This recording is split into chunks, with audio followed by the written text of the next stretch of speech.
교회는 가르칠 교자에 모일회라는 한자를 씁니다. 가르치기 위해 모이는 곳, 또 모여서 가르치는 곳, 그곳이 바로 교회입니다. 교회는 처음 탄생부터 지금까지 계속해서 가르치고 배우는 공동체였습니다. 그럼 무엇을 가르치고 무엇을 배우느냐? 많은 것이 있겠지만 우리는 새해를 맞이하여 교회와 성도들이 반드시 알아야 될 신앙의 기본기인 그 말씀을 나누고 있습니다. 교회와 성도에게서 기본기가 사라지면 화려함은 남을지 모르겠습니다. 그러나 화려함만 남고 기본기가 사라진 교회와 성도는 그 순간 타락하기 시작합니다. 그래서 우리는 지난 3주 동안 신앙의 기본기라 할 수 있는 예배, 사귐, 섬김이라는 세 가지 주제에 대한 말씀을 나누었고, 오늘은 네 번째 시간으로 배움이라는 주제로 말씀을 나누도록 하겠습니다. 우리 옆 사람과 이렇게 인사하겠습니다. 우리는 죽을 때까지 배우는 사람들입니다. 우리는 죽을 때까지 배우는 사람들입니다. 여러분 혹시 하나님이 나에게 무엇을 원하고 계실까라는 생각해 본 적 있으세요? 과연 나를 향한 하나님의 뜻은 무엇일까? 하나님이 내게 무엇을 원하실까라는 그런 질문들을 해본 적 있으십니까? 아마도 이 질문에 대한 우리의 식견은 굉장히 좁을 것 같아요. 사실 아무리 지적이고 아무리 매력적이고 아무리 많은 것을 배운 사람이라 해도 사람의 안목이라는 것은 굉장히 좁습니다. 하나님이 우리에게 원하시는 부분은 사실 굉장히 높고 굉장히 넓은 영역에 대한 부분인데, 우리는 흔히 인생을 가리켜 선택의 연속이라고 하지 않습니까? 그러니까 우리를 향한 하나님의 뜻은 굉장히 넓은데 우리가 매 순간 이 삶에서 마주하게 되는 선택의 기록, 사소한 선택이라는 작은 틀에 갇혀서 나를 향한 하나님의 뜻을 마주하게 되는 것을 보게 됩니다. 그러니까 이 조그만 선택이라는 안경을 쓰고 하나님의 넓은 뜻을 바라보려고 하는 거예요.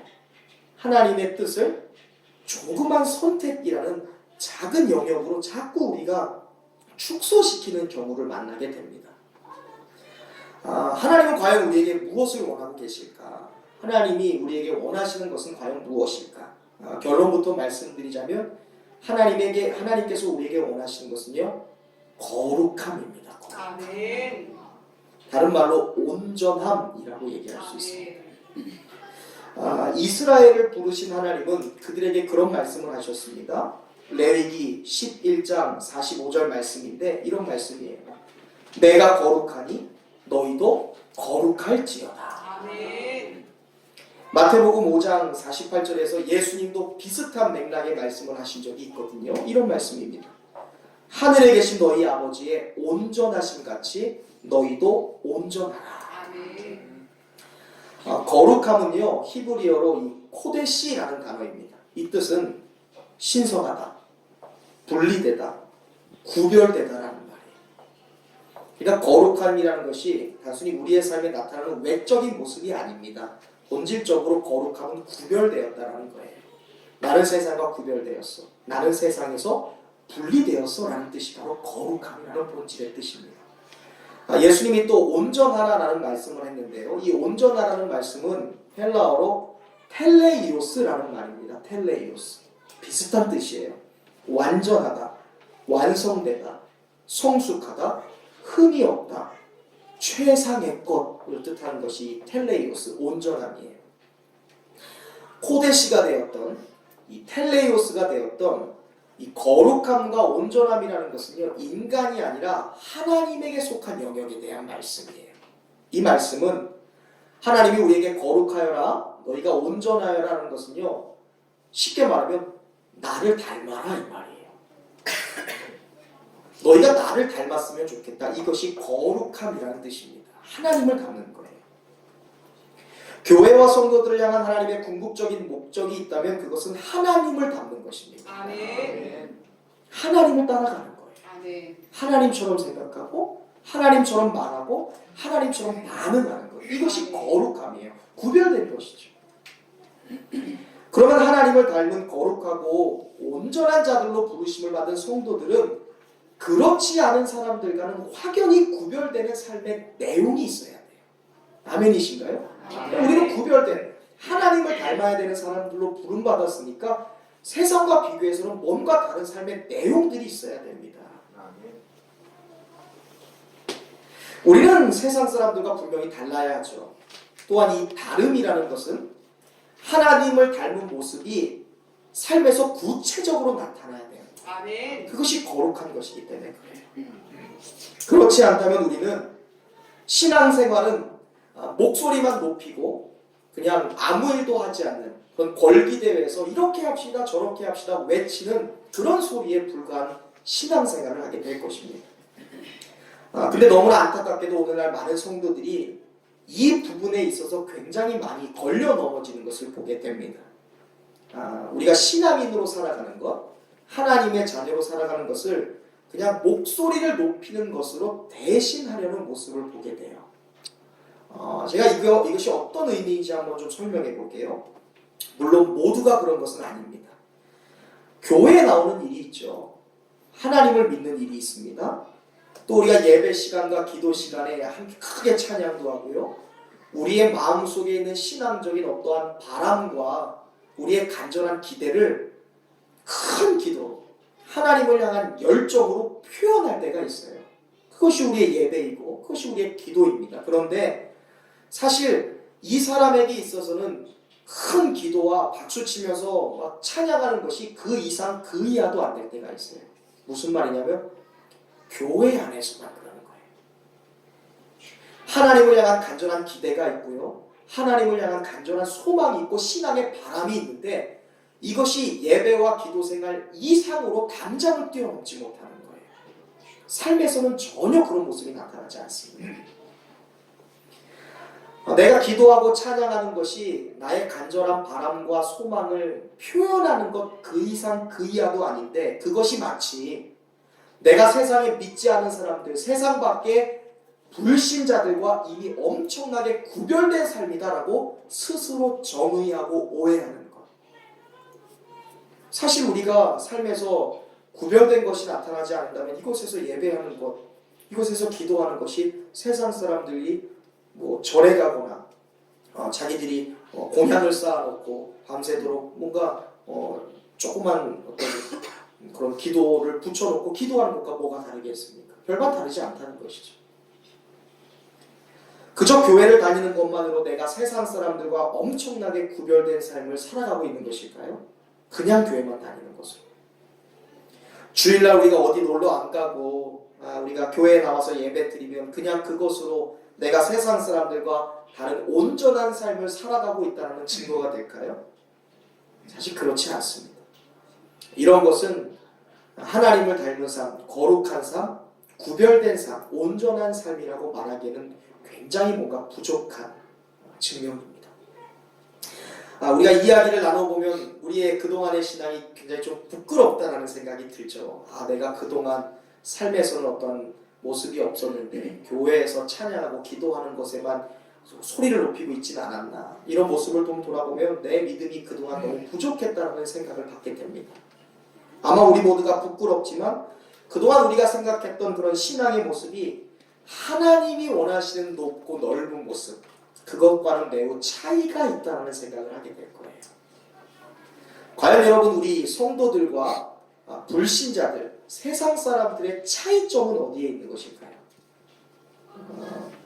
과연 우리는 어떻게 해서 하나님을 닮은 거룩하고 온전한 사람이 될 수 있을까요?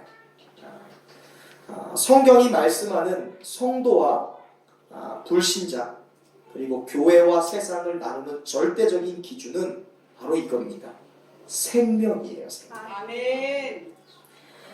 성경은 이 죄라는 것 혹은 구원의 범주에 들어오지 못한 세상의 사람들, 불신자들 이런 사람들의 모습을 윤리나 도덕적인 모습으로 평가하지 않습니다.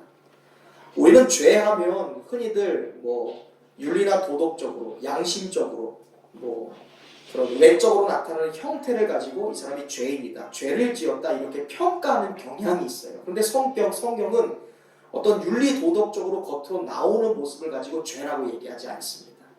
그 이전에 죄의 또 다른 본질이 있다고 말씀하세요. 성경이 말씀하고 있는 죄, 성경이 말하는 불신자를 나누는 기준은요, 생명 없이 죽어가는 모습이다라고 말씀하고 있어요. 한번 저를 따라해 보시겠어요? 죄는 생명 없이 죽어가는 모습이다. 이게 죄의 본질이에요. 그냥 겉으로 드러나는 법을 어기거나 윤리 도덕적으로 타락한 삶을 사는 것이 죄가 아니에요. 이와 관련된 말씀인 에베소서 2장 1절에서 3절 말씀을 우리 함께 보겠습니다. 우리 함께 같이 읽어볼까요? 시작! 그는 허물과 죄로 죽었던 너희를 살리셨도다. 그때의 너희는 그 가운데서 행하여 이 세상 풍조를 따르고 공중의 권세 잡은 자를 따랐으니 곧 지금 불순종의 아들들 가운데서 역사하는 너희가. 이어서 있습니다. 전에는 우리도 다 그 가운데서 우리 육체의 욕심을 따라 지내며 육체의 마음에 원하는 것을 하여 다른 이들과 같이 본질상 진노의 자녀였습니다. 아멘. 이게 바울 사도가 쓰신 말씀이거든요. 바울 사도는 이 본문의 말씀을 통해 우리가 예수 그리스도의 십자가의 구속의 은총을 입기 전에는, 다시 말해 구원받기 전에는 우리 모두도 본질상 뭐라고 얘기해요? 진노의 자녀였다라고 말씀하는 거예요. 구원받기 전에는 우리는 죄로 인해서 멸망할 수밖에 없는 존재였다라고 말하는 것입니다. 우리는 죄 때문에 이미 죽은 존재였어요. 죽은 존재. 이 말씀은 사람이 단순히 부도덕한 일을 하거나 윤리적으로 도덕적으로 나쁜 일을 해서 그것 때문에 죽게 되는 것이 아니라라고 말씀하고 있는 거예요. 인간은 죄의 뿌리라는 것을 가지고 태어난 존재입니다. 그래서 그 죄로 인해서 생명을 주시고 또 구원을 주시고 복을 주시는 하나님과 그 죄 때문에 관계가 차단되어요. 깨어졌습니다. 그래서 우리는 생명을 주시는 하나님께로부터 더 이상 생명을 받지 못하니까 본질상 죄로 인해 이미 죽어있던 상태예요. 생각해 보세요. 어머니 뱃속에 있는 아이가 탯줄이 끊어졌다고 생각해 보세요. 이미 죽어있는 존재예요. 잠시 살아갈 수 있을지 모르겠어요. 마치 여기에서 이 고무나무를 이 화분에서 뽑아버리면 잠시 살아있는 것 같지만 이 나무는 결국 시간이 흐르면 죽게 되듯 우리가 죄로 인하여, 죄의 뿌리로 인하여 생명을 주신 하나님과의 관계가 끊어졌다는 것, 그것은 이미 우리가 죽어있는 존재였다는 거예요. 그것이 우리의 본질입니다. 그렇게 이미 죽어서 부패해진 죄인의 습성이라는 것이 각 사람에게는, 어떤 사람에게는 부도덕한 모습으로 나타나고요, 어떤 사람은 가족과 스스로의 양심을 속이는 모습으로 나타나고요, 어떤 사람은 윤리를 파괴하는 죄인의 모습으로 그런 것들이 나타나는 거예요. 그러니까 단순히 이 사람이 짓고 있는 죄의 모습을 가지고 우리가 죄다라고 판단하는 것이 아니죠. 그 이면에는 구원받기 이전에 가지고 있는 죄의 뿌리로 인하여 하나님과 우리의 삶이 깨어졌기 때문에 죽을 수밖에 없는 존재, 이것이 죄의 핵심인 것이죠. 한편 생명이 있는 것과 생명 없는 것은 어디에서 차이가 날까? 생명이 없는 것은요, 가만히 두면 죽게 되어 있어요. 생명이 없는 것은 바람이 불면 바람 때문에 죽습니다. 생명이 없는 것은 비가 내리면 그 비를 못 이겨서 죽어요. 생명이 없는 것은 햇빛이 비치면 그 햇빛 때문에 타 죽습니다. 왜요? 이미 생명이 없기 때문에. 어떤 일을 만나도 생명이 없으면 죽게 되는 거예요. 그런데 반대로 생명이 있는 것은 달라요. 생명이 있으면 같은 상황인데 햇빛을 만나면 더 잘 자랍니다. 생명이 있으면 같은 상황인데 바람이 불면 바람 때문에 더 잘 자라요. 생명이 있으면 같은 비인데 비를 맞으면 쑥쑥 큽니다. 이렇듯 생명이 있는 성도와 이 성도에게는 소망과 희망이 있어요. 능력이 있고 비전이 있습니다. 생명이 있으면 오히려 나를 괴롭게 하는 사람과 환경 때문에 이 사람은 쑥쑥 자라게 되는 거예요. 오늘날 성도 중에 습관적으로 죽겠다 죽겠다 얘기하시는 분들이 굉장히 많아요. 그런 분들이 있어요? 있어요? 있죠. 잘 살펴보면 이분들에겐 생명이 없어요. 무슨 말이냐면 생명이 있어요. 예수 안에 생명이 있는데 이 예수 생명을 잊어먹고 사는 거야. 주님은 생명이셔서 어떠한 비바람에도 어떠한 뜨거운 햇살에도 우리를 살리시는 능력이 있는데 이것을 잊고 살아가요. 그러니까 자그마한 일을 만나면 죽겠다라는 거예요. 나의 삶에서 때로는 죽겠다 힘들어서 피곤해서 애들 때문에 죽겠다 뭐 때문에 죽겠다라는 이야기가 자주 나온다면 우리는 나를 돌아봐야 돼요. 과연 내가 목소리만 크고 실제적으로는 아무것도 행하지 않는 그런 사람은 아니었나 생각해 봐야 되죠. 내가 습관적으로 죽겠다 하면 지금 내게 정말 예수 생명이 있나라고 돌아봐야 되는 것이죠. 저는 우리 새로남교회 모든 성도들이 입 밖으로 자신의 영성을 파괴하지 않는, 자기의 입으로 생명을 까먹지 않는 그런 성도들이 될 수 있길 주님의 이름으로 축원드립니다. 아멘. 세상과 교회의 차이가 무엇입니까? 성도와 불신자의 차이가 무엇입니까? 환경 아니에요. 성도들과 불신자의 차이가 입은 옷이 다른 것이 아니에요. 우리의 얼굴 생김새가 다른 것이 아닙니다. 똑같아요. 환경은 똑같습니다. 똑같은 상황에서 살아갑니다. 다만 우리 교회라고 산 위에 있는 것이 아니고 성도라고 휴양지에서 살아가는 것이 아니에요. 우리가 세상 사람들과 다른 것은요, 바로 생명에 있다는 거예요. 생명.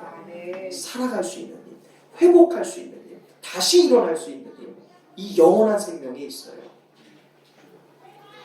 그러므로 내가 이것을 말하며 주 안에서 증언하노니 이제부터 너희는 이방인이 그 마음에 허망한 것으로 행함같이 행하지 말라.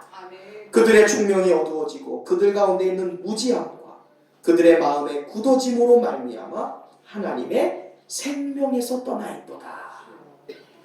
그들이 감각 없는 자가 되어 자신을 방탕에 방임하며 모든 더러운 것을 욕심으로 행하되. 사도 바울은 에베소서 4장 17절 이하에서 이방인, 즉 생명이 없는 불신자들의 삶을 가리켜서 하나님의 영원한 생명에서 떠나 있는 자들이라고 정의하고 있어요. 하나님의 생명은요, 영원이에요. 이 영혼을 영어로 뭐라 그래요? forever라고 얘기하죠. 영원한 시간이에요. 우리 성도들에게 있는 생명은요, 영생입니다. 영원한 시간이에요. 처음부터 끝까지, 시작부터 완성까지. 우리 인간의 영역이 아니에요. 하나님의 영혼에 대한 부분입니다. 그런데 이 이방인들, 불신자들이 하나님의 생명에서 떠나 있다는 것은 영원과 상관없는 삶을 산다는 거예요. 고로 이들은 죽음이라는 결과가 이미 정해진, 이미 죽어있는 존재다라고 말하고 있는 거예요. 우리가 과거 이런 존재들이었어요. 불신자들은 하나님의 생명에서 떠납니다. 감각 없는 사람이 되어서 결국 자신을 방탕에 방임해요. 타성에 젖어서 모든 더러운 것을 욕심으로 행하는 존재가 됩니다. 에베소서 4장 17절 이하의 말씀은 썩어지는 일들에 끊임없이 자신을 내맡길 수밖에 없는 생명 없는 사람의 모습을 아주 귀하게 보여주고 있는 말씀이에요. 그런데 이어지는 에베소서 4장 23절 24절 말씀에 보면 반대로 생명을 가진 성도들의 모습은 어떠한지 바로 이어지는 말씀에 바울 사도가 이렇게 기록하고 있습니다. 함께 읽어보겠습니다. 시작. 오직 너희의 심령이 새롭게 되어 하나님을 따라 의와 진리의 거룩함으로 지으심을 받은 새 사람을 입으라. 네. 생명이 없는 사람들은 하나님의 영원이라는 생명에서 떠나 있는 사람. 그리하여 끊임없이 육신의 방탕에 타락에 자신을 내맡길 수밖에 없지만 반대로 생명이 있는 사람들은 뭐라 그래요? 새 사람이라고 부르고 있어요. 아멘. 새 사람은 헬라어로 카이노스 안스로포스라는 말이에요. 안스로포스는 우리가 잘 아는 것처럼 위를 보는 사람, 인간을 뜻하는 말이에요. 사람. 그리고 여기서 카이노스 하면 새로운, 변화되다, 신선하다라는 뜻이에요. 합쳐보면 이 새로남, 새 사람이라는 말이요, 신선한 사람, 완벽하게 변화된 사람, 새로운 사람을 뜻하는 거예요. 이렇듯 이 성경이 성도와 불신자를 구별하는 기준은요, 새 생명이에요. 과거 죄에 속하여 그리고 육신에 속하여 하나님의 생명에서 떠나서 죽음, 이미 죽어있는 자들, 그러나 우리가 그런 자들이었지만 하나님의 은혜 안에 새 사람, 새 생명을 입은 그 순간 우리는 어때요? 성도가 되는 것이죠. 그러니까 성도와 불신자를 이 구별하는 기준은 이 새 사람, 새 생명이 있다는 거예요. 로마서 6장 4절도 같은 맥락에서 이런 말씀을 했습니다. 그러나 우리가 그의 죽으심과 합하여, 이게 무엇입니까? 우리의 죄를 대신하여 죽으신 예수님의 십자가를 통과하여 세례를 받음으로 그와 함께 장사되었나니, 예수님이 나의 죄를 위해서 죽으실 때 나의 죄도 같이 죽었다는 말입니다. 이는 아버지의 영광으로 말미암아 그리스도를 죽은 자 가운데서 살리심과 같이 예수님이 우리의 죄를 위해 죽으셨을 뿐만이 아니라 부활하심으로 우리의 죄의 문제를 완전히 해결하셨죠. 완성하신 것입니다. 그렇게 우리도 또한 어디 가운데서? 새 생명 가운데서 행하게 하려 하십니다 라고 말하고 있습니다. 이 새 생명, 신자와 불신자, 성도와 불신자를 가르는 이 새 사람, 새 생명이라는 말은요, 나아가서 우리 성도와 불신자를 가르는 기준을 뛰어넘어요. 단순히 이 새 생명, 새 사람이라는 것은 사람을 나누는 기준을 뛰어넘어서 하나님을 닮은 사람, 다시 말해 거룩함을 살아가야 될 성도들을 적극적으로 권면하는 신앙의 방침이 되기도 합니다. 그러니까 구원받은 사람들, 그리고 구원받지 못한 사람들을 나누는 기준이 새 생명이기도 하지만 이 새 생명이 거기에만 국한되는 것이 아니라 이제 새 생명을 얻은 구원받은 자들에게 너희가 하나님을 닮은 사람으로 거룩한 사람으로 살아가기 위해서 너희에게 반드시 필요한 것이 새 생명이요 새 사람이다 라고 말씀하고 있습니다. 로마서 5장 10절 11절 말씀인데 같이 한번 읽어보겠습니다. 시작. 곧 우리가 원수 되었을 때에 그의 아들의 죽으심으로 말미암아 하나님과 화목하게 되었은즉 화목하게 된 자로서는 더욱 그의 살아나심으로 말미암아 구원을 받을 것이니라. 그뿐 아니라 이제 우리로 화목하게 하신 우리 주 예수 그리스도로 말미암아 하나님 안에서 또한 즐거워하느니라. 아멘. 말씀을 자세히 보시면 새 생명을 얻은 사람은요 먼저 하나님과 화목하게 돼요. 그러니까 구원받은 사람은 하나님과 친밀해지는 거예요. 또한 예수로 말미암아 진짜 즐거운 삶을 살게 돼요. 한번 여러분의 삶을 돌이켜보세요. 과거 우리가 하나님의 진노 안에 있었고요, 이미 우리의 육신이 죽어있는 상태였고 우리의 영혼이 죽어있던 상태에서 예수 그리스도의 십자가의 구원을 통과해서 내가 새 사람이 된 순간 우리에게 부어졌던 그런 은혜들을 한번 떠올려 보세요. 우리가 예수님의 구원을 통과해서 새 생명이라는 것을 얻으면요 이 땅에서 살면서 경험하지 못했던 기쁨들을 경험합니다. 참 평안이 있어요. 이것은 나의 상황은 변한 것이 아닌데 하늘이 주시는 평안이에요. 그 문제가 더 이상 문제처럼 안 느껴지는 거예요. 또한 참 안식이 있습니다. 분명히 나는 교회 오기 전까지만 해도 마음에 전쟁이 있었는데 성전의 문을 딱 열고 앉는 순간 내 마음속에 드는 안식이라는 것이 있어요. 그리고 만족이라는 것이 있습니다. 이게 월급이 오르거나 어떤 내 좋은 지위가 바뀌어서 오는 만족이 아니에요. 주님이 나의 아버지가 되시고 하나님이 나의 빽이 되신다는, 하나님이 나의 보호자가 되신다는 그 믿음에서 오는 만족이에요. 그리고 참 행복이 있죠. 그리고 참 기쁨이라는 것을 얻게 됩니다. 이것이 새 생명을 얻은 자가 하나님과 친밀해지고 화목해지고 기쁨을 얻은 결과예요. 예수 믿는 맛을 느끼게 되는 것이죠. 근데 성경은 이것이 전부가 아니라고 얘기하세요.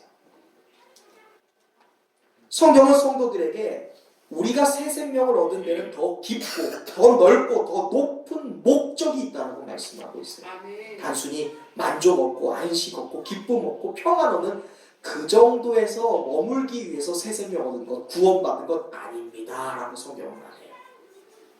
베드로전서 2장 9절 말씀이에요. 제가 읽어보겠습니다. 그러나 너희는, 여기서 너희가 누구예요? 구원받은 우리예요. 새 생명 얻은 우리예요. 자, 그러나 너희는 택하신 족속이요 왕같은 제사장이요 아멘. 거룩한 나라요 아멘. 그의 소유가 된 백성이니. 아멘. 하나님이 우리를 택하셨어요. 하나님의 소유 삼았습니다. 우리를 왕같은 제사장 삼으셨어요. 우리를 하나님의 거룩한 나라로 부르셨고요. 하나님의 소유된 백성으로 부르셨어요. 아멘. 왜 이 말이에요? 왜? 무엇 때문에? 이는 너희를 어두운 데서 불러내어 그의 기이한 빛에 들어가게 하심. 아멘. 이에 아름다운 무엇을? 덕을 선포하게 하려 하심이라. 아멘. 너희가 예전에는 백성이 아니었다. 그러나 이제는 하나님의 백성이고 전에는 긍휼을 얻지 못하였으나 이제는 긍휼을 얻은 자가 되었다. 아멘. 베드로 사도는요, 새 생명을 얻은 우리를 향해서 우리가 하나님의 백성이래요. 아멘. 하나님의 나라래요. 아멘. 지저스 킹덤. 하나님의 나라는 하나님이 친히 통치하시고 보호하시는 나라잖아요. 우리의 가문을 하나님이 보호하시는 나라가 되는 거예요. 아멘. 우리의 직장이 하나님의 나라가 되는 것이고요. 우리의 부부와 우리의 자녀들이 하나님이 직접 세우시고 관리하시는 나라가 되게 하신 거예요. 어마어마한 것이죠. 그런데 그 다음에 베드로 사도가 이는이라는 말을 얘기해요. 영어로 이는 뭐예요? Because. 왜냐하면 이라고 얘기하는 거예요. 왜 하나님의 백성 되었냐 이거예요. 왜 하나님이 너를 백성으로 소유하셨냐 이거예요. 뭐라고 나왔습니까? 이는이라고 뒤에 시작되는 음절의 말씀을 한번 읽어볼게요. 제가 초록색으로 했어요. 한번 읽어보겠습니다. 시작. 너희를 어두운 데서 불러내어 그의 계속 읽으세요. 그의 기이한 빛에 들어가게 하시니에 아름다운 덕을 선포하게 하려 하시니라. 아멘. 과거 우리가 어둠에 있었어요. 이미 죽었던 사람인데 기이한 빛, 우리가 결코 설명할 수 없는 거룩한 빛으로 우리를 부르셨어요. 그것이 거룩한 백성들 아닙니까? 하나님의 나라가 된 것이죠. 우리가 이전에는 상상할 수 없었던 일들로 부르셨어요. 그 이유는요, 이 모든 일을 하신 하나님의 아름다운 무엇을? 덕을 선포하게 하려 하십니다. 우리를 구원하신 목적이 있어요. 우리에게 새 생명을 주신 이유가 있고 우리로 하여금 새 사람 되게 하신 이유가 있어요. 그것은 아름다운 덕을 선포하기 위함이에요. 하나님의 아름다운 덕. 그분의 아름다운 덕이라고 되어 있는데 이 말은 헬라어로 아레테라는 말이에요. 아레테. 한번 따라해 보시겠어요? 아레테. 아르테 이 뜻은요, 하나님의 행적, 하나님의 공적, 하나님의 명성이라는 말이에요. 하나님이 하신 일들이에요. 마치 대통령이 내가 5년이라는 임기 가운데 어떠한 공적이 있었다 이거 내세우지 않습니까? 하나님이 하신 일들에 대한 공적이 바로 에테르라는 말이에요. 이 에레테라는 말입니다. 에레테는 하나님의 행적이에요. 하나님이 하신 일들이에요. 또 여기에 선포하다라는 말이 있죠. 헬라어로 엑상겔로라는 말입니다. 공포하다, 알리다, 알게 만들다라는 거예요.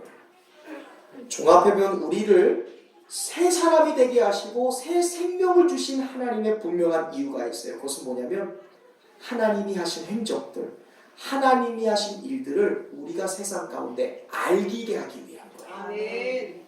다시 말해볼까요? 하나님을 닮은 모습을 살아가게 하기 위해서 우리에게 새 생명을 줬다는 거예요. 아멘. 하나님을 닮은 모습, 거룩한 모습, 하나님이 하신 일들을 세상 가운데 나의 삶으로 드러내기 위하여 우리에게 새 생명을 주셨다는 거예요. 아멘. 하나님이 아름다운 공적이 있습니다. 하나님이 하신 아름다운 행적들이 있어요. 하나님이 하신 아름다운 행사들이 있습니다. 이것을 세상 가운데 전하고 알리게 하도록 우리가 부름받은 거예요. 새 생명 가운데. 우리가 구원받은 이유가 단순히 나 혼자 잘 믿고 천국 가야지. 우리가 예수님 믿은 것이 나 혼자 좀 외롭고 힘들었으니까 여기서 안식 얻어야지, 평안 얻어야지, 그것을 위해서 우리를 구원하신 것이 아니에요. 하나님이 다솜이에게 행하신 일들, 하나님이 우리 안금년 자매님에게 하신 일, 하나님이 우리 홍옥표 지사님에게 하신 그 아름다운 일들을 세상 가운데 알게 하기 위하여 우리에게 새 생명을 주신 거예요. 다시 말해 하나님 닮기 위하여. 베드로후서 1장 4절도 같은 맥락의 말씀을 합니다. 이로써 그 보배롭고 지극히 큰 약속을 우리에게 주사 이 약속으로 말미암아 너희가 정욕 때문에 세상에서 썩어질 것을 피하여 무엇에 참여하여? 신성한 성품에 참여하는 자가 되게 하려 하셨다. 새 생명이라는 것은요, 단순히 성도와 불신자를 구별하는 기준이 되는 것뿐만이 아니라 우리로 하여금 하나님과 화목하게 하고요, 우리로 하여금 신앙의 맛을 깨닫게 하고요, 나아가 우리로 하여금 거룩하신 하나님의 성품, 하나님의 행적, 하나님의 공적, 그분의 행사에 우리가 감히 참여할 수 있게 하는 원동력이 되는 것이 바로 새 생명이에요. 새 생명.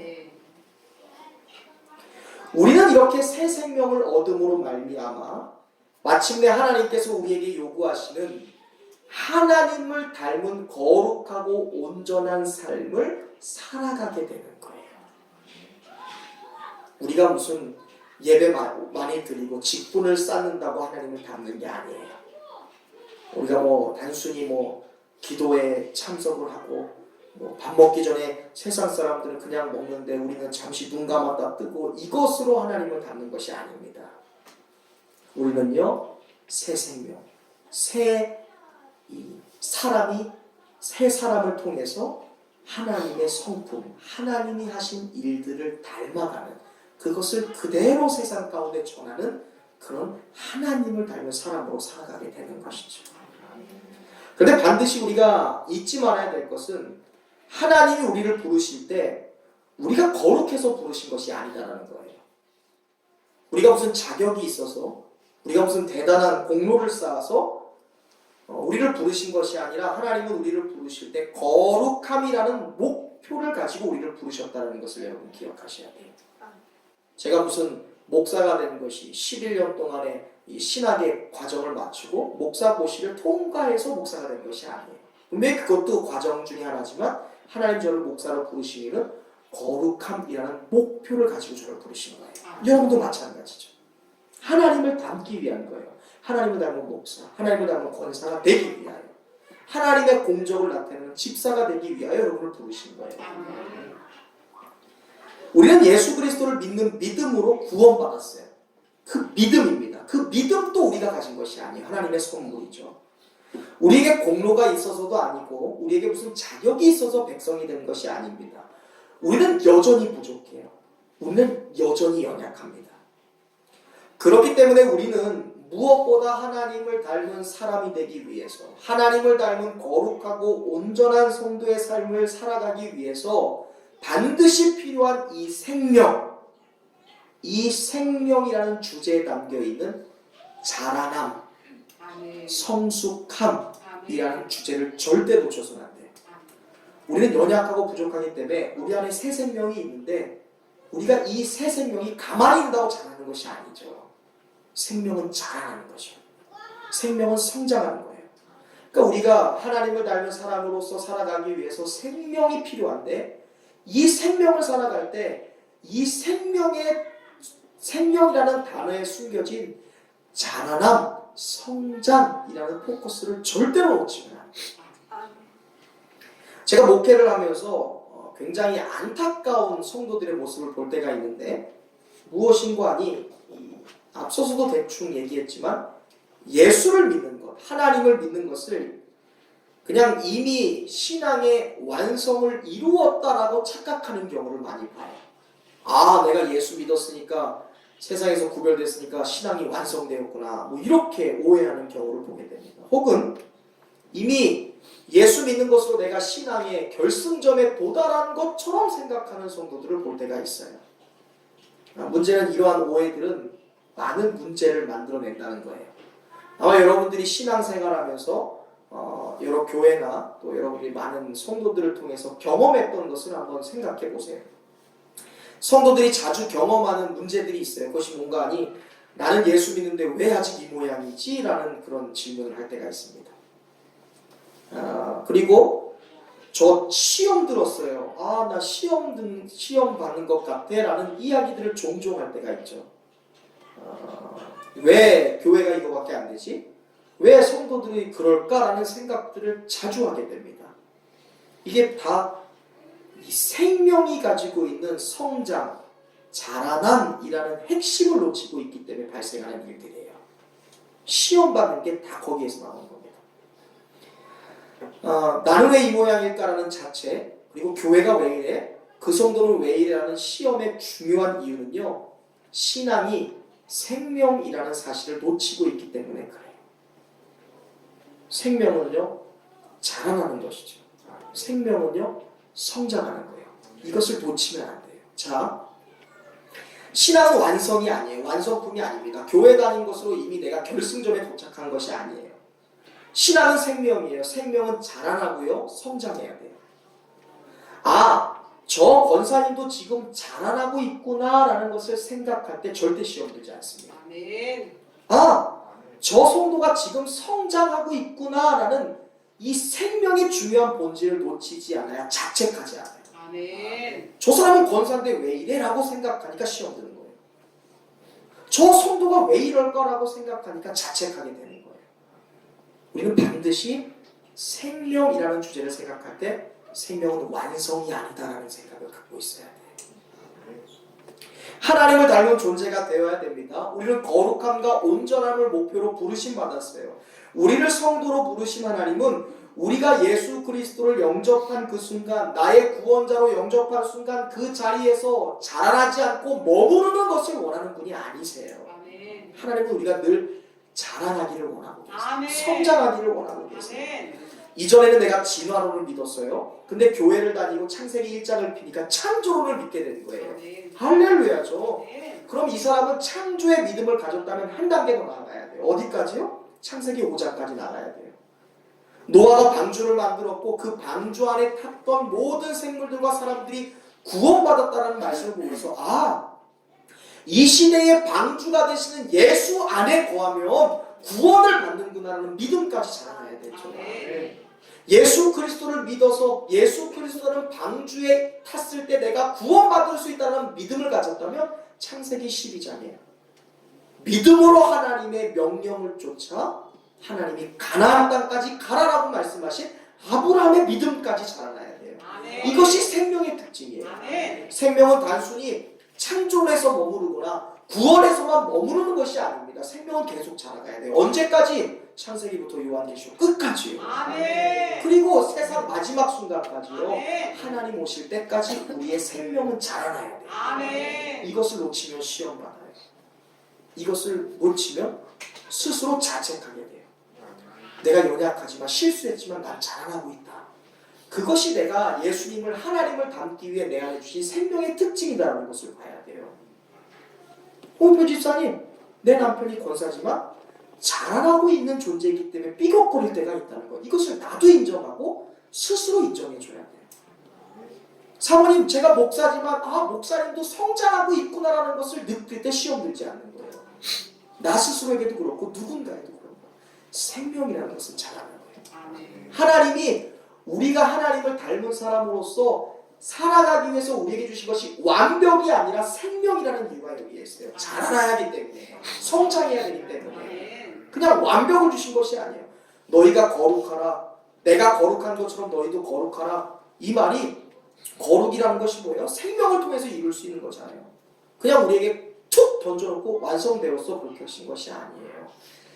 변화할 수 있는 생명, 자라날 수 있는 생명을 주시고 이 생명이 자라나도록 하여라 라고 말씀하신 것이죠. 에베소서 4장 15절입니다. 오직 사랑 안에서 참된 것을 하여 범사에 그에게까지 자랄지니라. 아멘. 모든 일에 하나님이 보시기에 좋은 일들을 하여 하나님이 보시기에 아름다운 성장을 하여 범사의 예수까지 하나님에게까지 자라나라 라고 말합니다. 아멘. 하나님이 원하시는 하나님을 닮은 거룩하고 온전한 사람에게 하기 위하여 우리에게 주신 생명은 자라나고 성장해야 되는 것입니다. 성도가 생명 안에 있다는 것은 우리가 신앙생활할 때 삐걱거리고 여러 갈등을 겪는 것은 당연하다는 거예요. 시험 받을 수 있어요. 흔들릴 수 있는 것입니다. 자라나기 때문이에요. 사도 바울은 목회 서신을 쓰면서 그렇게 훌륭했던 초대교회에서도 갈등이 있었다라는 이야기를 하게 됩니다. 그렇게 위대했던 고린도 교회에서도요, 굉장히 많은 문제들이 있었어요. 당파 싸움이 있었고요, 분열이 있었고요, 근친상간이 있었고요, 우상 숭배가 있었고요, 각종 불화와 소송들이 있었어요. 그리고 내 은사가 맞다, 네 은사가 맞다, 은사를 대립하는 문제들도 있었습니다. 그런데 이러한 심각한 문제가 초대교회에 있을 때 바울은 이런 문제들을 만들어내는 사람들을 가리켜서 성도라고 얘기해요. 굉장히 웃기잖아요. 교회 안에서 분열을 일으켜요. 교회 안에서 문제를 만드는데 그를 가리켜 성도다라고 얘기해요. 왜 그랬을까? 어떻게 그런 사람들이 성도일 수 있을까? 고린도전서 3장에 보면 그 해답이 나와요. 우리 함께 읽어보겠습니다. 시작. 형제들아, 내가 신령한 자들을 대한 것 같이 너희에게 말할 수 없어서 육신에 속한 자, 곧 그리스도 안에서 어린아이들을 대함과 같이 하노라. 내가 너희를 젖으로 먹이고 밥으로 안내하였더니 이는 너희가 감당하지 못하였으니거니와 지금도 못하리라. 네. 지금 여기 형제들아라고 부르고 있는데 이 형제들은 고린도 교회 안에서 문제를 만들어냈던 사람들이에요. 끊임없이 싸우고 끊임없이 분열을 일으키는 사람들. 우리 같으면 우리 교회를 제발 나가주세요 라고 했으면 좋겠는데 그들을 향해서 바울은 형제들아 라고 말하고 있어요. 우리와 똑같은 성도이다라고 말하는 거예요. 바울은 이 말씀을 통해 교회 안에도 여전히 육신에 속한 사람이 있을 수 있다라고 말해요. 성도는 성도인데 하는 일이 세상 사람들과 별반 다르지 않아요. 그런 사람들이 있어요? 있어요? 있죠. 그런데 바울은 그들을 향해서 어린아이라고 얘기해요. 내가 이미 성장한 어른들처럼 너희를 대하는 것이 아니라 너희를 어린아이처럼 대했어. 그 이유가 뭡니까? 그들이 아직 신앙에 있어서는요, 밥을 못 먹고 뭐밖에 못 먹어요? 젖밖에 못 먹어요. 우유밖에 못 먹어요. 그래서 그렇게 어린아이로 부유한 거예요. 정말 그래요. 성도라고 다 같은 성도가 아니고요. 다 마음이 믿음이 같지가 않아요. 교회 안에는 어린아이와 같은 믿음을 가진 사람들도 있어요. 한편으로 내가 아무리 신령한 것 같이 보인다 할지라도 하나님이 보시기에는 여전히 부족할 수가 있죠. 내가 믿음이 좋은 것 같고 신앙이 좋은 것 같지만 하나님의 완전이라는 영역에 나를 비교해보면 나는 한참 부족할 때가 있어요. 하나님은 그런 사람들에게 말씀하는 거예요. 끊임없이 생명 가운데 자라나라. 끊임없이 생명 가운데 성장하라 라고 말씀하세요. 그 생명을 통해 나를 닮은 모습까지 자라나라. 거룩하고 온전하여라 라고 말하는 것이죠.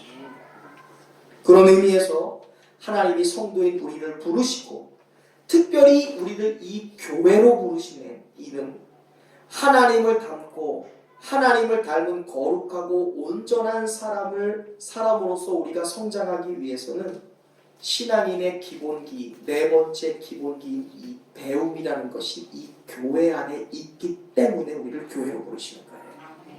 다시 말합니다. 우리가 새 사람으로, 새 생명을 가진 사람으로 성장하기 위하여 자라나기 위해서 우리에게 필요한 것, 그것이 바로 배움이라는 기본기예요.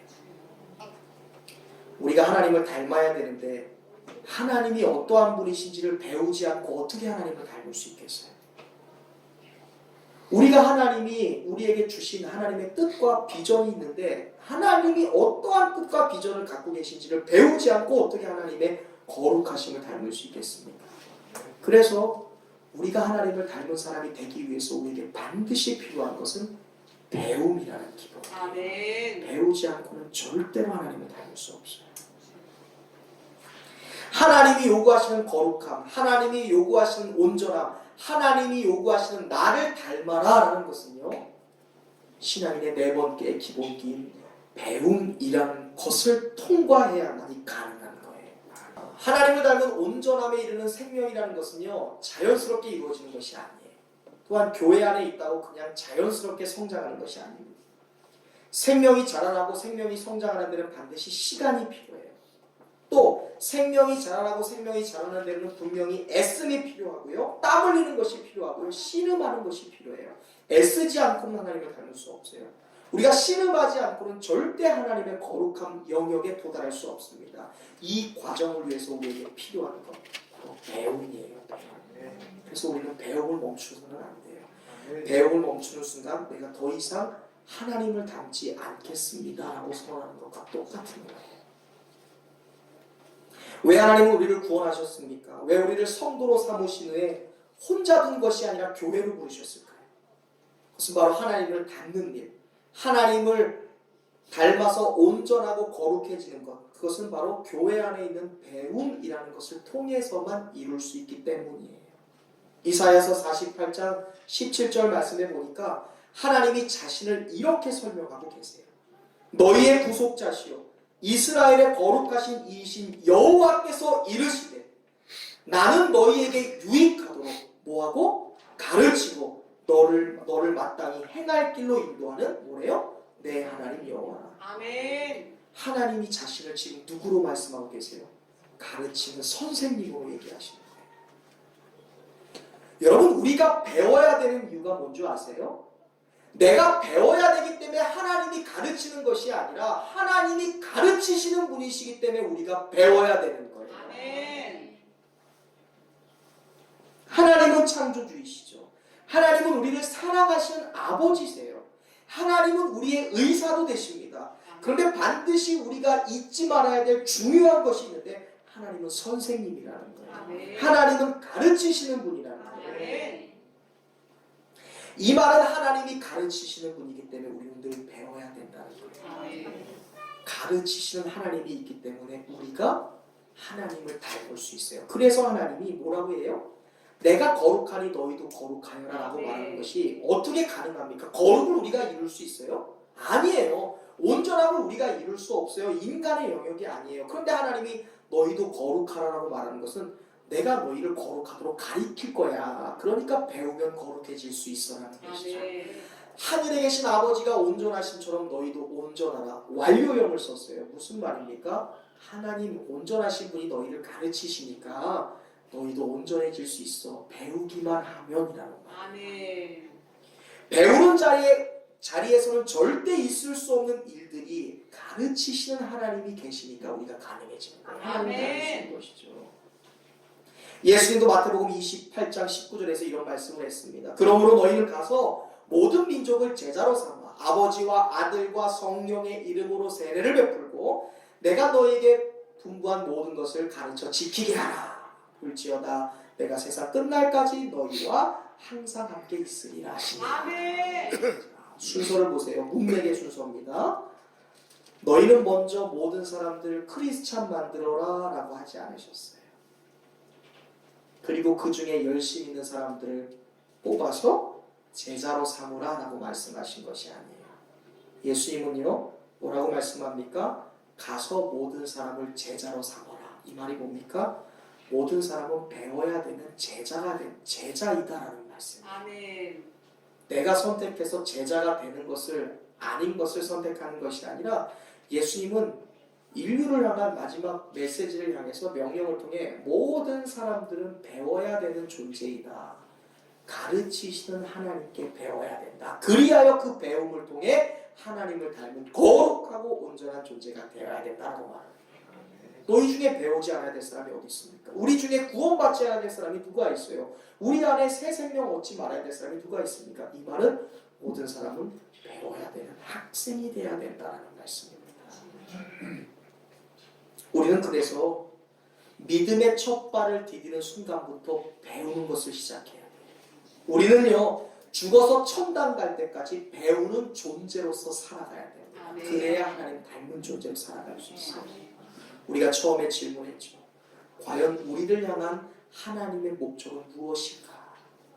하나님을 닮는 것, 그것은 배우는 자로서 가르치시는 하나님께 배울 때 가능한 거예요. 가만히 되지 않습니다. 마치 망치와 정을 가진 석공이 돌을 다듬어 멋진 계단이나 멋진 건물을 만들어내듯이 우리를 가르치는 하나님, 우리의 선생 되신 예수님은 우리를 교회로 부르신 후에 이 배움이라는 통로를 통해 우리의 생명을 자라가게 하시며 우리를 하나님 닮은 사람으로 성장하게 만드시는 거예요. 무엇을 통해서? 무엇을 통해서? 바로 오늘 본문의 말씀을 보는 성경을 통해 우리를 가르치세요. 아멘. 하나님의 말씀을 통해 우리를 가르치시고 아멘. 다른 것이 아니에요. 세상의 지식이 아닙니다. 세상의 철학이 아니에요. 하나님의 말씀을 통해서 우리를 가르치세요. 아멘. 우리는 이 말씀을 그래서 배워야 돼요. 아멘. 오늘 본문 말씀에서 강조하고 있죠. 우리의 생명을 자라나게 하는 것은 세상의 지식이 아닙니다. 우리를 새 사람 되게 하는 것은요, 세상의 민첩한 방법이 아니에요. 말씀이에요, 말씀. 아멘. 오늘 본문에서 강조하고 있죠. 디모데후서 3장에서 강조합니다. 하나님의 말씀이 성경을 통해서 하나님은 우리를 가르치세요. 그러니까 우리가 교회 안에서 하나님을 닮은 존재가 되기 위해서 배워야 되는 것은요, 성경이에요. 말씀이에요. 말씀. 우리는 성경 말씀을 통해 과연 선생 되신 하나님께서 나에게 무엇을 원하고 계시는지에 대한 것을 배우게 됩니다. 본문 말씀 디모데후서 3장 16절 이하의 말씀을 읽어보세요. 같이 읽어보겠습니다. 그러나 너는 배우고 확신한 일에 거하라.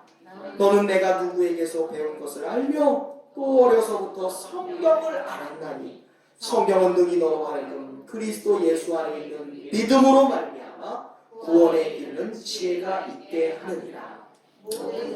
하나님의 감동으로 된 것으로 교훈과 책망과 바르게 함과 의로 교육하기에 유익하니 이는 하나님의 사람으로 온전하게 하며 모든 선한 일을 행할 능력을 갖추게 하려 합니다. 아멘. 성경이 어떻게 합니까? 우리로 하여금 마지막에 온전하게 한다. 무슨 말이에요? 하나님 닮은 사람 되게 만든다는 거예요. 여러분, 이 자리에서 제가 하나님의 말씀이 아니라 인간적인 지식을 끊임없이 얘기한다면 우리는 절대로 하나님을 닮은 모습이 단 요만큼도 변화되지 못할 거예요. 우리의 속회가 하나님의 말씀을 배우고 나누지 않는다면 우리는 그 속회를 1000번만 보여도 절대로 하나님을 닮은 모습으로 변화되지 않을 거예요. 아무리 학교를 나오고 대학교를 나오고 석사학위를 갖고 박사학위를 가져도 그 안에서 말씀을 배우지 않는다면 우리는 우리를 만드신 하나님의 목적을 절대로 이룰 수 없을 거예요. 우리는 반드시 이 성경을 배워서 하나님을 닮은 모습까지 자라나야 되는 존재들입니다. 아멘. 이 세상은 계속적으로 우리에게 영향력을 끼치고 있어요. 그 세상이 주는 그 세상이 주는 영향보다 우리가 더욱더 강력한 힘을 갖지 않는다면, 우리가 세상이 주는 영향보다 더욱더 굳건하고 힘이 있는 능력을 나 스스로에게 계속 공급하지 않는다면 우리는 세상에 끌려가는 성도로서 살아가게 될 거예요. 과연 이전에 우리가 받은 은혜 가지고 평생 신앙생활 할 수 있을까? 그게 마음대로 되지 않죠. 금요 신화 예배 때 그렇게 뜨겁게 기도했던 그 은혜가 월요일까지 이어지지 않습니다. 지난 주일날 그렇게 함께 예배를 드렸고 은혜를 나누었고 그렇게 섬기겠다고 얘기했는데 월요일 딱 되면 하는 거예요. 내 스스로 하는 거예요.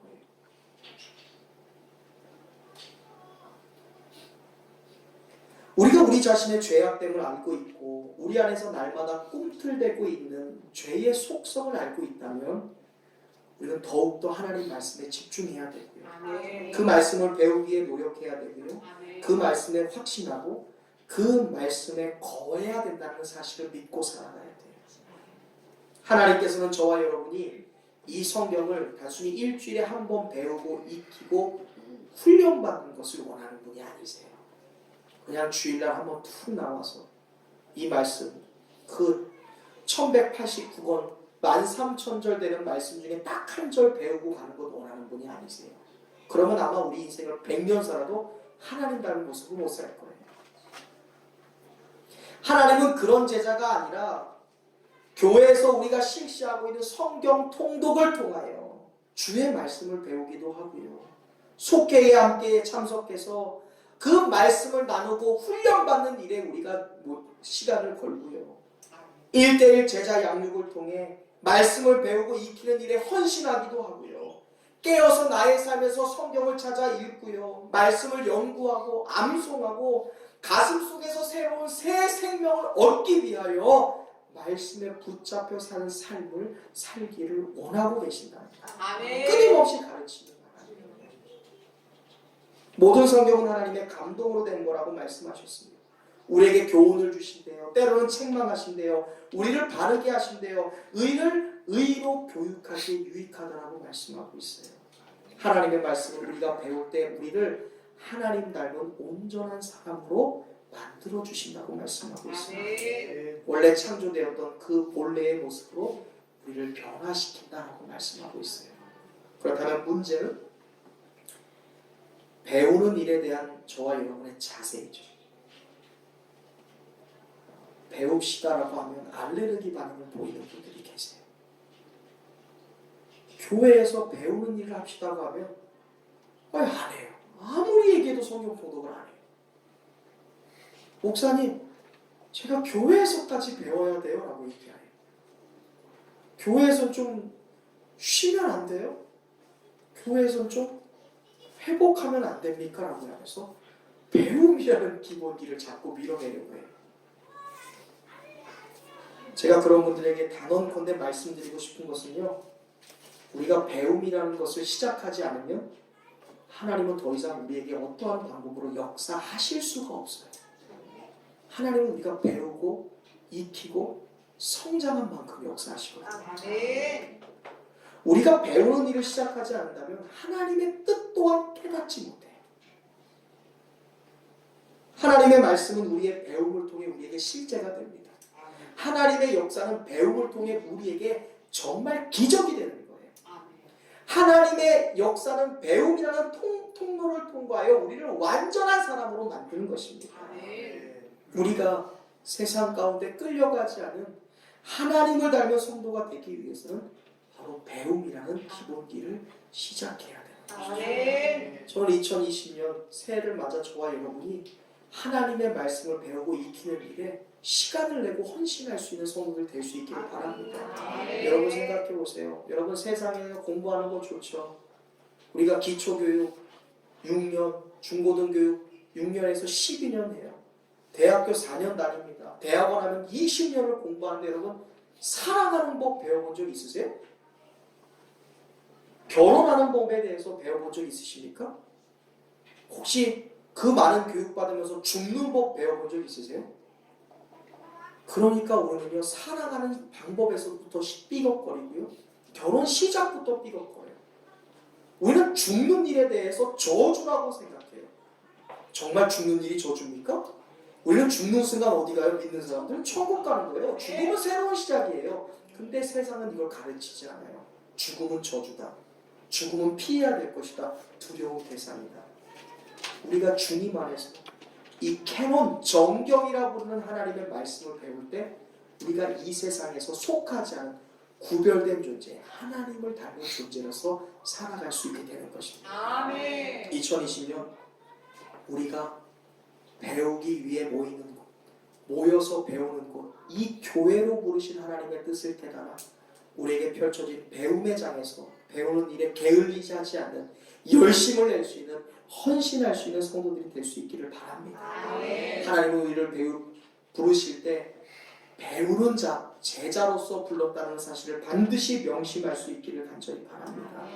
우리가 하나님의 기쁨이 되기 위하여 반드시 배움이라는 터널을 통과해서 우리가 하나님을 닮은 거룩하고 온전한 자의 자리로 자라날 때 우리는 하나님의 뜻을 이루는 위대한 신앙인, 위대한 교회가 될 줄로 믿습니다. 배움의 길에서 항상 예수 그리스도를 닮아가는 저와 여러분이 될 수 있기를 주님의 이름으로 축원드립니다. 기도하겠습니다.